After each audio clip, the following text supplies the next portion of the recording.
You are listening to Curious Cat, a podcast that examines the shadowy space where science and the supernatural collide. And I'm your host, Jennifer Holtz. Join me every week as I examine what it means to be a soul in a meat suit. Welcome to Curious Cat.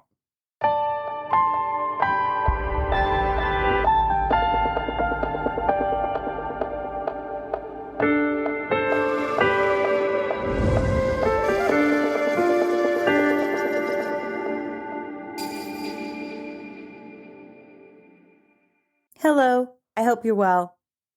Thanks for listening and telling others about Curious Cat. Thanks also for reviewing the show. We recently hit number 8 for all spiritual podcasts, and you did that. Thank you.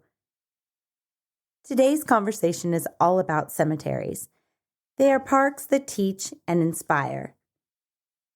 Off the topic, I'm going to confess something. This is a favorite topic of mine. I won't be able to convey even a thimbleful of the stories that I want to.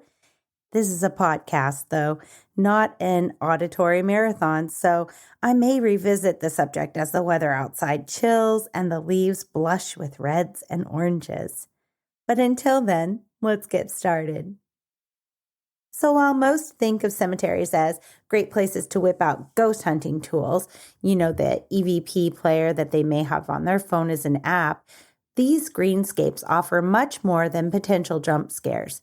Each grave holds the story of someone that lived, struggled, failed, prevailed in some sense, and passed away. The tombstones are chapters of a bigger book. There is symbology on the graves that, if you take the time to decipher, unlock a secret language that adds depth to your understanding of the local history and lore. From the tragedy of the Spanish flu to tragic fires to flower-cloaked graves of Hollywood types, cemeteries have no entrance fee. In fact, the grandest cemeteries across the U.S. were planned and developed by some of the preeminent landscape architects of our time. My personal favorites, though, are the ones you hear about in whispers at a local coffee shop, where the graves have been grown over and weeds and ivy and the trees above drip with moss. I've been obsessed with cemeteries since I was a kid. It all began when my mom needed to attend night classes. She hired an unusual babysitter. The lady was nice enough, but she was the daughter of a cemetery caretaker. Yeah, our sitter lived in a graveyard. It was a cold winter afternoon after school, and darkness descended before my brother and I had so much as swallowed down a decent after-school snack. Cozy in that caretaker's cottage, we started in on our homework when the babysitter encouraged, maybe she forced us out the front door. Go get some fresh air before supper. I remember clinging to my brother's arm, looking at the gray tombstones, probably through my fingers, and I asked, or he did, we were probably a morphed conscience at that point in our lives. What are we supposed to do out here? Well, how about hide and seek, she offered. My brother and I spent hours playing out here when we were kids, she said, kind of, judgy. That was a long night, and toward bedtime, I was grateful to see the beam of Mom's headlights flash through the front window. I had nightmares after that. Well, in truth, I've always had nightmares, but after that experience, graveyards, let's say they fascinated me, and maybe in a quest to overcome my deep-seated fear, I've spent the rest of my life visiting them and reading about the stories of the people buried underneath the gravestones. You've no doubt driven past or walked through a cemetery and thought it almost park-like in its beauty, especially on a sunny day. Well, that's no accident. From a grand cemetery gate to a well-placed fountain to artfully placed trees and rose bushes, the cemetery as park is somewhat of a recent trend.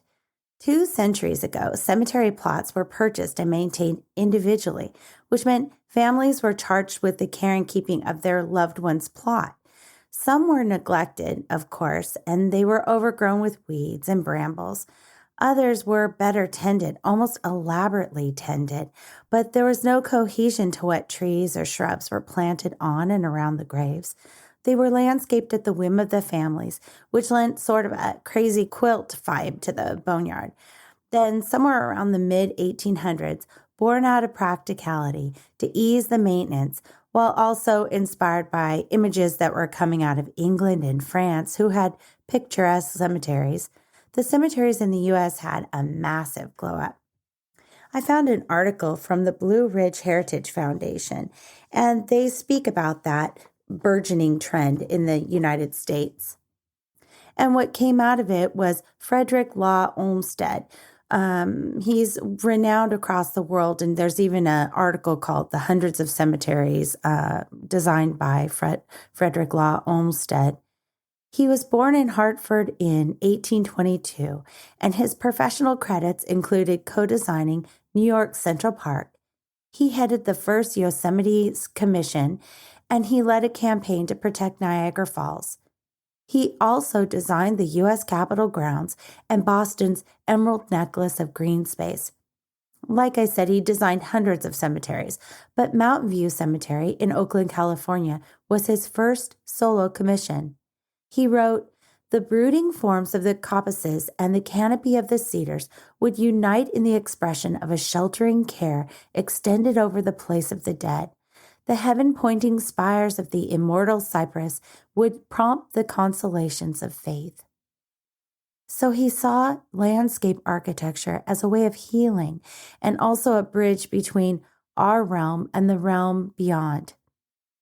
He envisioned, quote, "a place of our common grief, our common hopes, and our common faith, a place wherein we may see and feel our sympathy with another, where all elements of society would be provided for, so that the community of the dead would be an object lesson for the community of the living." It reminded me, when I read that passage, of the memento mori that we spoke of in a prior episode, where it's a reminder of death, and that reminder of death is also a reminder to live fully. His vision was realized. Before his death, Olmsted drew plans and executed somewhere near 200 cemeteries. People gravitated to cemetery grounds, often making a day of it. Remembering When Americans Picnicked in Cemeteries was an article written by Atlas Obscura, and I've put the links to the article in the show notes in case you want to read it in full. But in the article it says, "Not so long ago, people of the still breathing sort gathered in graveyards to rest and dine in peace. Victorian-era women wielded parasols and promenaded through Woodland Cemetery en route to lunch on their family plots. New Yorkers toted baskets of fruit and ginger snaps through St. Paul's churchyard." It wasn't just the beauty that drew the picnickers. Another reason why eating in cemeteries became a fad, as some reporters called it, was that epidemics were raging across the country. Yellow fever and cholera specifically. Children passed before the age of 10. Women died during childbirth. Death was a constant visitor for many families, and in cemeteries, people could talk and break bread with family and friends, both living and dead. I thought this sounds pretty ideal.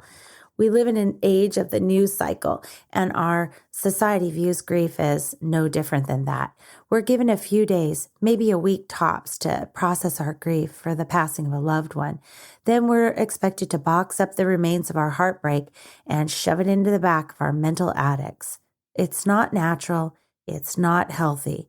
So the idea of coming together on a sunny afternoon to share a meal near our loved ones, that would be cathartic, natural, restorative in comparison. Eating in graveyards still has historical precedent. People picnic among the dead across the world, from Guatemala to parts of Greece, and similar traditions of eating meals with our lost loved ones are honored across Asia. Some Americans still saw the practice as gruesome, though, but it was readily adopted by younger adults. In fact, in Denver, congregations swelled in numbers to the point the police had to intervene. They thought about intervening, I should say. because so many people were coming together and they were afraid of trash buildup and it getting rowdy, but they didn't have to intervene. In the 1920s, picnicking in cemeteries went out of vogue, probably because medical advancements made early deaths more of a rarity as public parks were also simultaneously sprouting up across the nation. If you choose to dine in a cemetery, out of respect for the dead as well as groundskeepers, please pick up after yourself and always maybe leave a little something for your loved one, like a little shot of whiskey or something. Cemeteries are also living history books, from the various grave markers to the names and dates to the prevalence of symbols, both etched into the stone and in the form of sculpture. I'd like to teach you how to read that secret code of graveyards. First off, there's a difference between a cemetery and a graveyard. A cemetery is a burial ground not associated with a church, where a graveyard is. So let's look at the different ways graves are marked. There are tombs, crypts, and mausoleums, which are freestanding mini buildings which hold the remains of an entire family usually. Some can be very elaborate with iron doors and stained glass windows. There's even one rumored to have a widescreen television in it. There's a most unusual family crypt on San Juan Island in Washington State. In Roche Harbor, it's a strange place called Afterglow Vista. Google it if you like, because the images are kind of chilling, but also beautiful. You take a short hike through a mossy forest, and you'll look up at the end to see a life-sized round dinner table with matching stone chairs encircled by columns. It's known as the final resting place of John McMillan and his family. His chair is etched with the name of a family member. Each holds the cremated remains of one of them. The seat backs serve as tombstones. Tombstones usually sit upright. They are most often carved from stone, though I've seen them carved out of redwood in Northern California and cedar in parts of Washington and Oregon.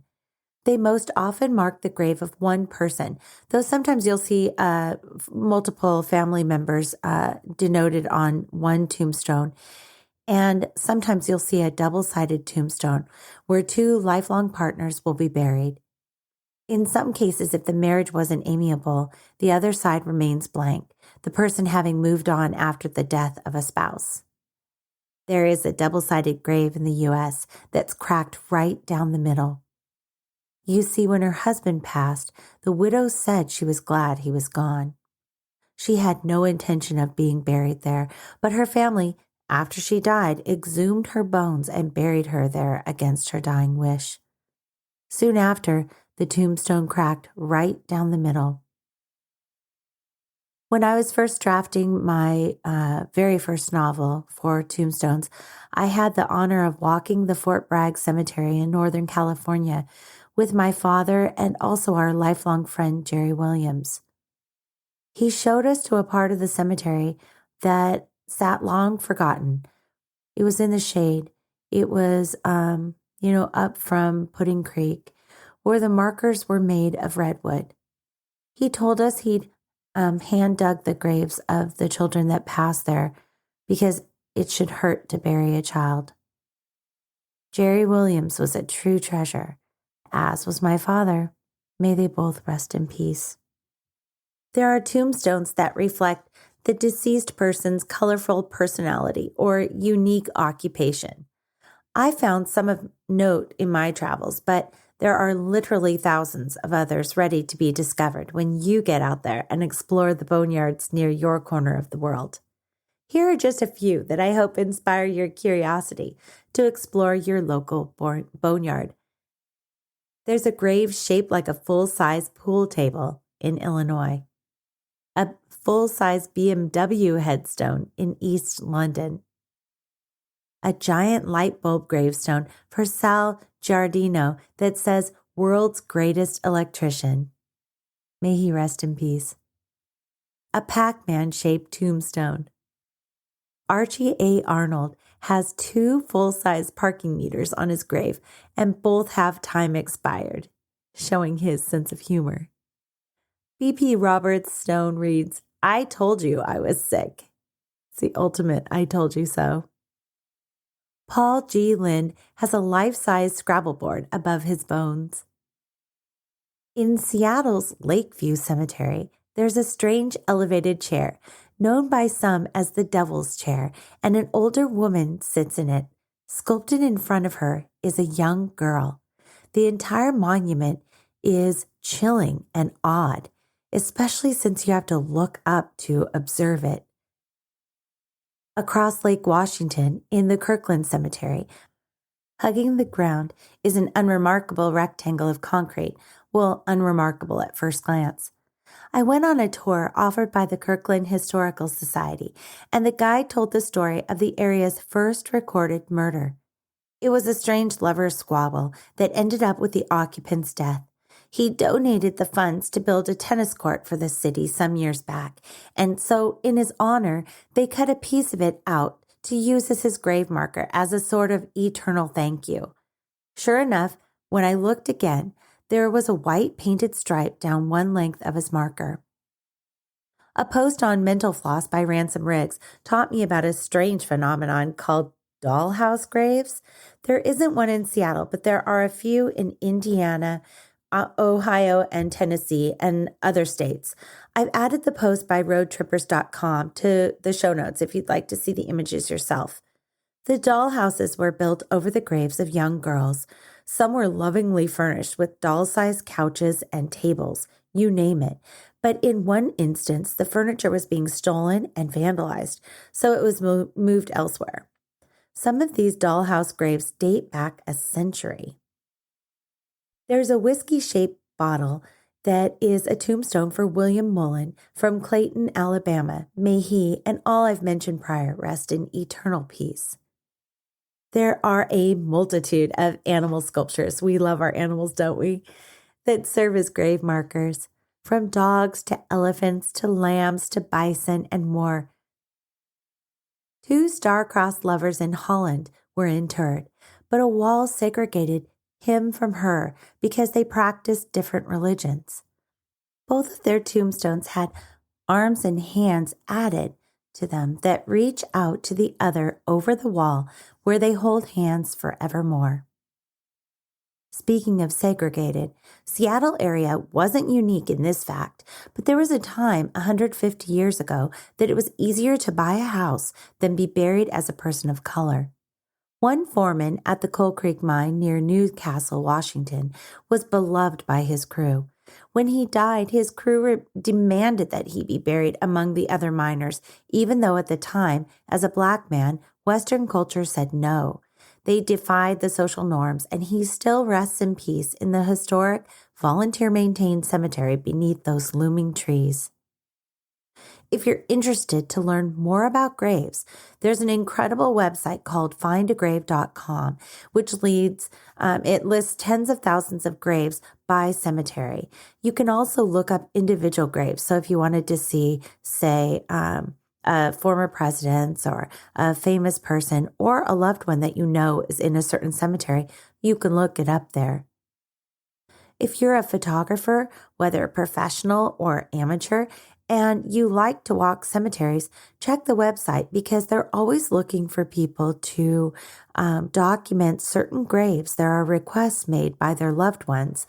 And if you can take a picture and upload it to the site, they'd be forever grateful. So I promised you access to the secret code of the graveyards, didn't I? So here we go. Some common symbols found in U.S. cemeteries include log or wood stump-shaped graves mark the final resting place of a logger. A lamb statue marks the young child or a baby's grave. 3 interlocked ovals mean the deceased was a member of the Oddfellow Society. A knight with a sword set against a triangle is code for the Knights of Pythias. An hourglass demarcates the passage of time. A scythe is the traditional tool of death personified, or symbolizes the last harvest. If you see a shovel and pickaxe, that means mortality. Arrows equal mortality also. Gourds signify birth and death of earthly matters. If you see grapes carved into a tombstone, that represents the blood of Christ. Ivy stands for memory or immortality. The head of a person with wings is meant to be a soul effigy or winged cherub, symbolizing the soul's flight to heaven. A willow tree means perpetual mourning. The Victorian era heralded a time when plant symbology went to a whole other level. So here are just some of the meanings behind the botany gracing tombstones. Acacia and evergreen speak to the soul's immortality. Acanthus means the garden of heaven. An acorn is fertility, potential, immortality, and life. An apple equals original sin. Asphodel means to be remembered after death. A bouquet of flowers means condolences or grief. Buttercups symbolize a cheery person. Calla lily, as well as clasped hands, indicate marriage. Clover equals luck. Daffodils exude the meaning of loss of youth, deep regard, or grace. Daisies symbolize child, innocence, purity. A fern means sorrow and sincerity. A palm frond indicates victory over death. Rose means the deceased was a beautiful soul, and a rosebud means an infant or child. Other common symbols are an anchor as hope or a sailor or captain. A circle means eternity, but can also be a serpent or Ouroboros with its tail in its mouth, which also means eternity. A broken column, much like the stump up above, means a life cut short. A hand pointing down or up connotes the hand of God reaching down to lift the soul up to heaven. A crescent and star indicates a Muslim burial site. And I want to put an extra note in here, and this is my PSA. Please do not let your dog off leash in a cemetery because it's against the Muslim religion to have contact with dogs. So, unbeknownst to you and your furry friend, you may be desecrating sacred ground. If you see the initials IHS, they stand for the Latin phrase in hoc signo, which means by this sign we conquer. A wheel indicates the Buddhist wheel of righteousness. Military symbols include bugles, the American flag, an eagle, which connotes courage, oak leaves, swords crossed, which means a military death in battle, a wreath of laurel, which is a distinction in military. Masonic symbols include the compass. The letter G stands for God, the grand architect of the universe. The I is the all-seeing eye of God. And the 5-pointed star, which points down, equals the order of the Eastern Star. As I researched for my first novel, I walked at least 25 cemeteries. I kind of lost count. I visited hundreds more in the years since and learned that cemetery visitors, well, they love to leave tokens on graves.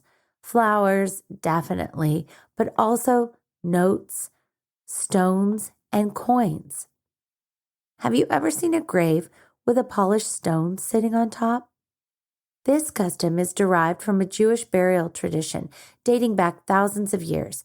When someone passed, if the ground was hard and dry, like in a desert, then the body was covered with stones to protect it against theft or animal damage. Called a stone cairn, the tradition continues today as a stone set on a grave. The stone is meant to say, I came for a visit, I miss, and I love you. Leaving coins on a grave has special sentiment for veterans. It means a living soldier came for a visit. If the coin is a quarter, that means the visitor was with the soldier when they passed away. Many have taken up this custom. In fact, goes back to Greek mythology, and it tells of having to pay the ferryman of the river Styx in the final journey after death. And coins left on a grave were meant to pay the way for the person that passed. There's something called the Chinese reparation of bones. This is from legacytree.com. The Chinese people were one of many cultures who immigrated from their homeland seeking better opportunities. Beginning in the mid-19th century, Chinese immigrants sought their fortunes in the gold rushes of the United States, Canada, and Australia. They significantly contributed to the labor forces by building railroads, working in mine and agriculture, and establishing communities that changed the landscape of the cities and towns they touched. Many Chinese immigrants believed that they would return to their homeland to die. However, not all succeeded. The development of a practice called the reparation of bones evolved out of a desire to have their bodies returned to their ancestral home for two primary purposes: the performance of time-honored cultural rituals and to be buried in China's soil near their ancestors. The whole process of preparing the body for its final journey home often took up to a year. And it's detailed in the article that I have linked in the show notes for you. So the repatriation of bones was the process of returning the deceased body, or most commonly just their bones, to their ancestral home. When a Chinese person died in the United States, the first burial in a shallow grave allowed the body to decay more quickly with air exposure. After about 7 to 10 years, the body decomposed sufficiently so that a knife would not be needed, forbidden, in fact, in this ritual, to separate the bone from the body. The deceased was then exhumed, the bones cleaned, bundled together, and counted for accuracy. Once ready, the remains were placed in a zinc box or urn within a wooden bone box to be then transferred for burial to their ancestral village in China. The family or families associated would arrange for the bones to be shipped back to China.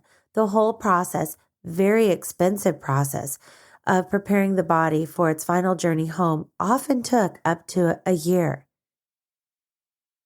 The Tung Hua Coffin House in Hong Kong, established in 1875, acted as a temporary holding facility and was the first stop of the deceased's second burial in mainland China. The remains were stored in one of the coffin house's over 90 rooms until the family was notified to retrieve their ancestors' box. A San Francisco artist, daughter of Chinese immigrants, created a moving installation that was inspired by this process called Requiem, which I recommend you Google and take a look at. I think the installation was in 2017, but still some of the images are preserved online. The Tung Hua Coffin House advertised in local Chinese newspapers to alert families that their loved ones' remains had arrived.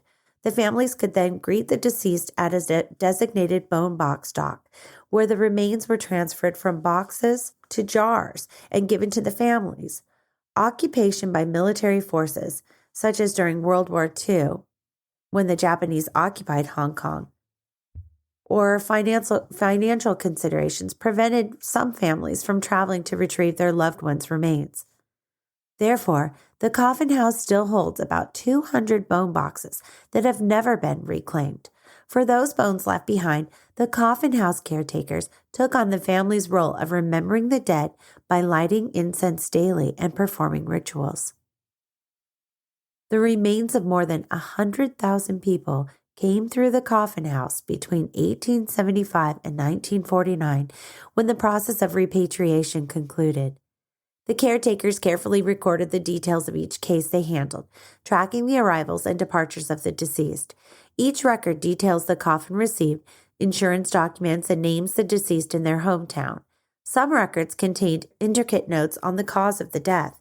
Occasionally, a picture of the deceased was included in their file. After 1949, the Tung Hua Coffin House and the surrounding hospital compound deteriorated. The files were stored away and forgotten until 2003, when records from the 1949 Portland bone shipment were rediscovered. Their condition fragile due to the deterioration in storage methods. In the last 20 years, conservation efforts have focused on restoration. Volunteers have spent many hours translating the traditional Chinese characters into English, organizing the materials for public use, and placing digital images online. To access the records and learn more about their holdings, you can visit the Tunghua Coffin Home Archives. The link is in the article that I've put in the show notes. Records such as these can assist the genealogical study of your Chinese ancestors, and they are a much overlooked yet invaluable resource for families whose Chinese immigrants risked much to create a better life for themselves and their descendants. The world is filled with boneyards to explore. I'd like to take a closer look at a few of my favorites. There's a small town in Kansas that is home to a rumor-riddled graveyard. But like the old 80s song asks, how do rumors get started? We don't know. And further, who have those twisted tales attracted? What price does the town of Stull, Kansas pay for its involuntary dark fandom? But I'm getting ahead of myself.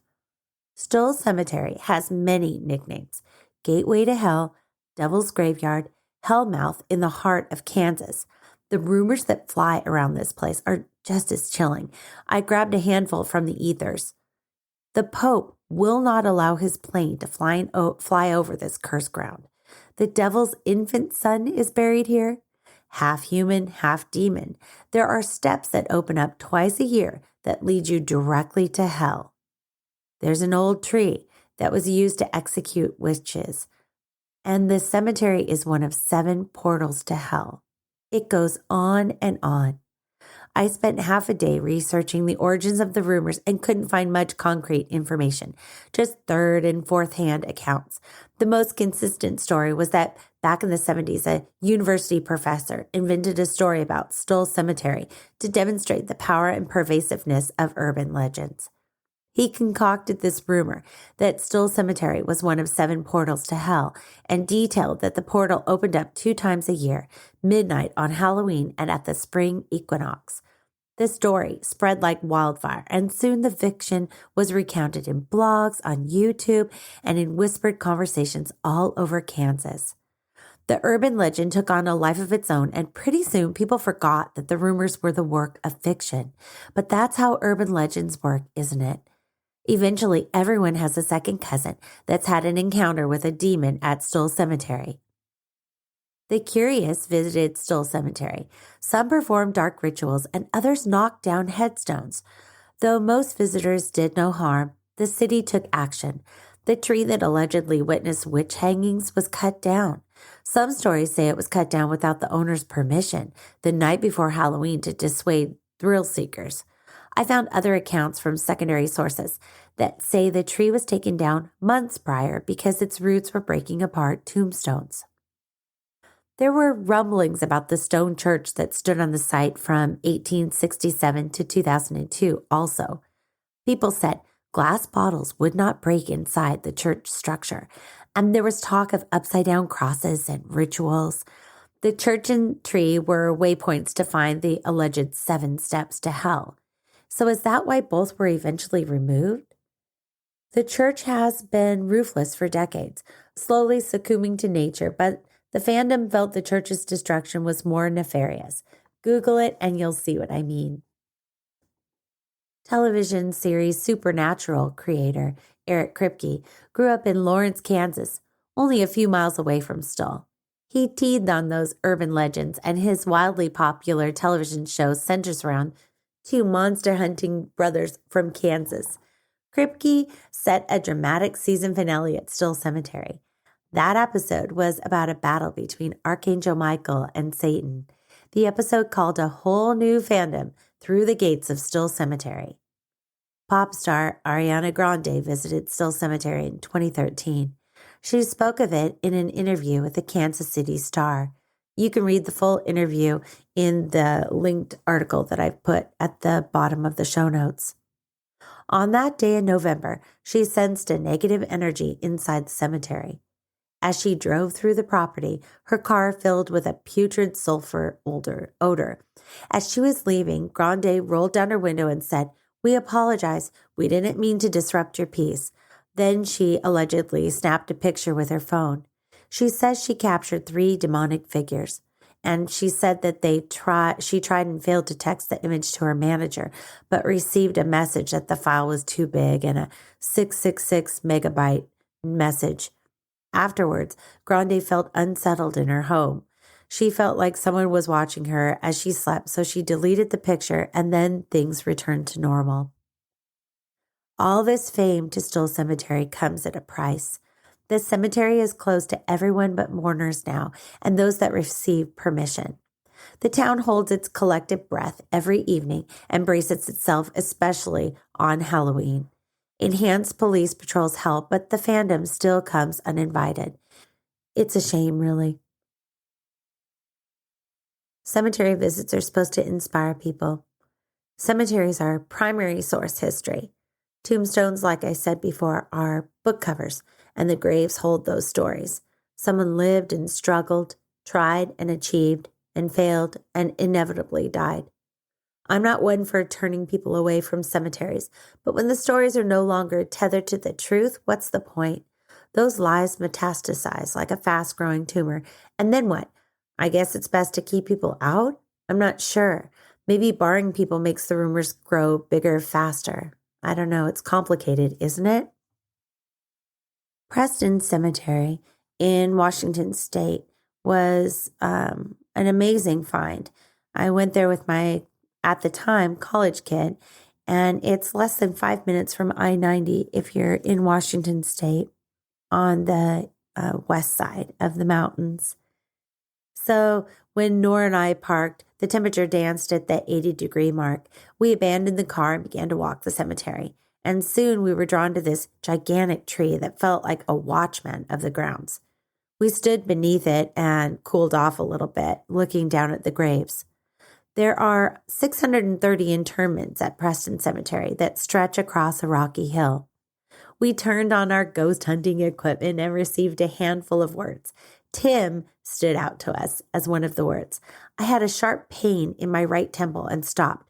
Nora said their head hurt too. I asked, how did you die, Tim? And we received the word fall. We asked where his grave had been, and the word center popped up in the screen. Oh, he was a jokester. We would find out more about him as we combed the grounds in search of a grave with Tim or Timothy etched into the stone.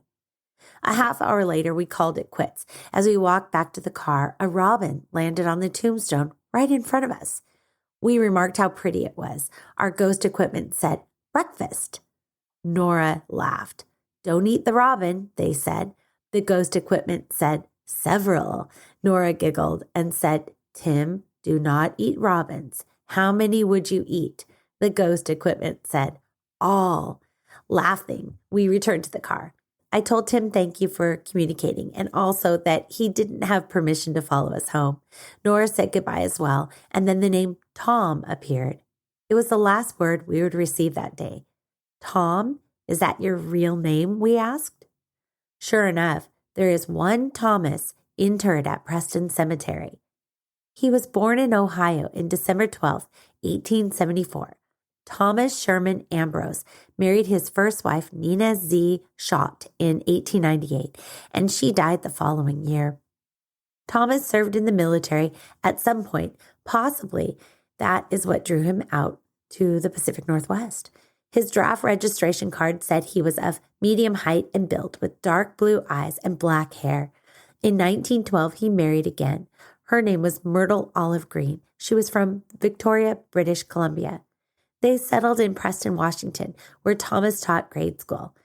I like to think that we got a glimpse of the real Tom, who gave us a fake name and joked about eating all the robins for breakfast. No matter what, it was a great cemetery visit. Rayleigh Odrain is situated on the Isle of Iona. The graveyard Rayleigh Odrain is 2 ferry rides from mainland Scotland and the stuff of legend. In fact, this may be one of the most coveted resting places in the world. The Rayleigh lies beside St. Oran's Chapel, which is home to a mysterious stone called Clochbraith. It has not been verified, but lore says that part of Clochbraith was brought to England, where it has witnessed the coronation of countless royals. Others say it is the original stone mentioned in the Bible as Jacob's pillow. Another spine-tingling legend says that when the stone is worn through, the world will end. Oh my.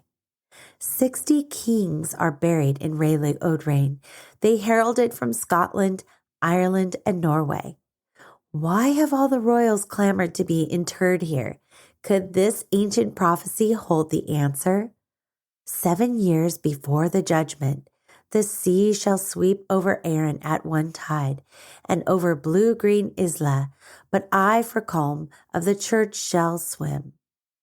I hope if your travels take you here, you'll check on Cleich Bearth and make sure it is still thick and strong and enduring. It'd be a great comfort to know. Maybe we should install a camera at St. Oran's Chapel to keep a steady watch. Possibly the most beautiful tombstone in the world is that of Mexican musician Jose Alfredo Jimenez.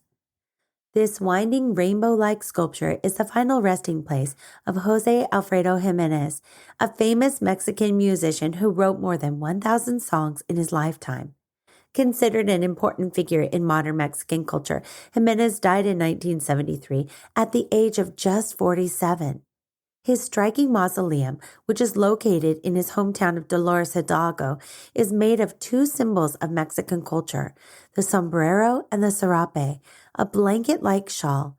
Mosaic tiles give the serape its rainbow stripes, making Jimenez's grave as colorful and vibrant as his music.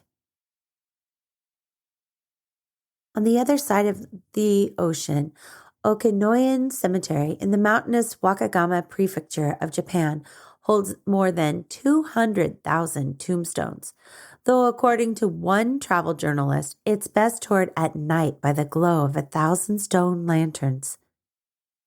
Beneath the ancient cedars, visitors will spot many Hizobatsua statues of Bodhisattva. These stone likenesses watch over the souls of departed children. They portray Hizo as always smiling and jovial, but they come in different shapes and sizes. From chubby to lean, the cheeks are often rubbed with pink rouge. This who wish Hizo to watch over the spirit of their departed child will lay offerings at the base of the statue or will cover him with a red cape or hat. It is heart-wrenching and haunting, but also beautiful. The grief of survivors saturates the 1,200-year-old forest. Keep walking the 2-kilometer-long cemetery, and you'll come upon the Hall of Lamps. Lit by 10,000 lanterns, it is said to have burned for 1,200 years in honor of Shingon Buddhism founder Kobe Dashi, who is interred here. Meals and tributes are given at his mausoleum in anticipation of his return one day. The lanterns will be lit upon his return if he should come at night. An unusual sight is a monument donated by a local pest control company to honor the termites they have killed. There's also a rocket ship grave marker that's hard to miss. St. John's Cathedral can be found in downtown Fresno, California, and it is said to be haunted by Sister Arenita. It is said that Sister Arenita served as the head of the Roman Catholic Diocese of Fresno in the early 1900s. She passed away during her service there, and she has been seen wandering the rectory ever since. Interestingly, a tree root in the cathedral cemetery actually broke through into Sister Arenita's grave, and she had to be disinterred. When this happened, her body had no signs of decay. She looked like she had only been buried for a few days. The last cemetery I'd like to highlight is the Crossbones Cemetery. I went with my family to London, and as my littler one at the time was napping, I looked through my book called Haunted London. So during an hour of downtime, I read that book cover to cover, and inside the author mentioned a place called Crossbones Cemetery. A quick Google search and I found out it was a stone's throw away from us. I was determined to see it for myself. The Crossbones Cemetery holds somewhere around 14,000 women and their children, but you will not find a single tombstone here. Prayers were never uttered over these bones. Once treated as London's castaways, it is the cemetery of the forgotten. Women of the night, or Churchill's geese, for the orange hoods and white cloaks they were required to wear. These women were seen as too steeped in sin to warrant niceties like church rites and grave markers and prayers. That was 2 centuries ago. Modern Londoners are atoning for the mistakes of their forefathers, though. On numerous occasions, developers have attempted to morph the property into a parking lot or some other profit-churning venture. It's always been fought and defeated, and now, well, what's happening leaves me speechless. Crossbones Cemetery. They are reclaiming the dignity of those buried within the gates. Researchers are unearthing the names of the women and the children. Then they write those names on pieces of ribbon and tie them onto the surrounding fence. Slowly, they are remembering, honoring, and reclaiming those lost souls.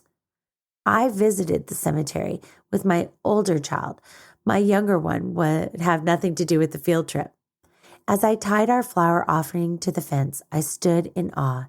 There was an overwhelming sense of peace at Crossbones and love and forgiveness.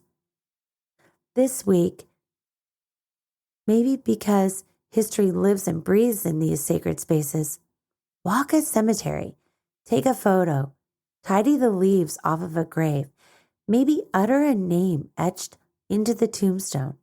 Who knows what this simple act will do for you or the person buried beneath your feet?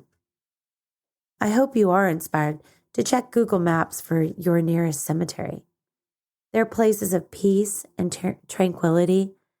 Nature drips from every square inch. And for the curious cat in you, there's a myriad of mysteries to discover.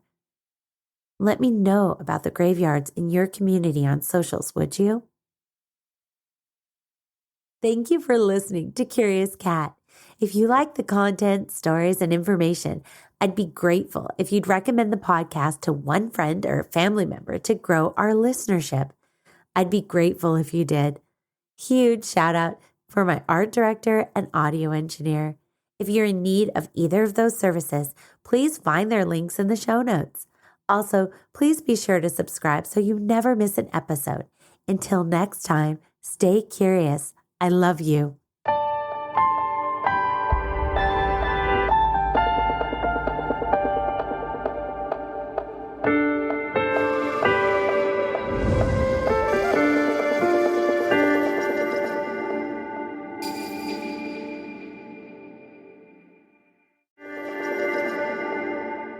Hey, you.